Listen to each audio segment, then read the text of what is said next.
आज आपण सांगायला अभिमान वाटतो की पूर्ण महाराष्ट्रामध्ये देवेंद्र फडणवीस साहेबांच्या नेतृत्वाखाली ज्या निवडणुका झालेत, आज भारतीय जनता पक्ष देशामध्ये एक नंबर आहे, महाराष्ट्रामध्ये एक नंबर पक्ष ठरलेले आहेत.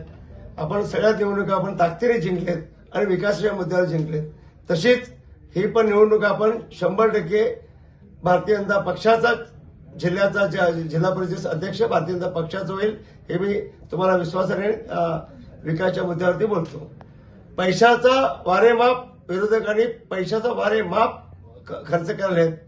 का 9 तरुणांना प्रत्येक कुटुंबाला माहिती आहे की 1000-2000साठी ते बळी पडणार नाहीत, कारण का त्यांना शाश्वत विकास हा देवाभाऊनी चंदगड विधानसभेमध्ये आल्यानंतर कोरा बॅलन्स चेक दिलाय आणि 30,000 करोडची विकास निधी आता मंजूर केलाय.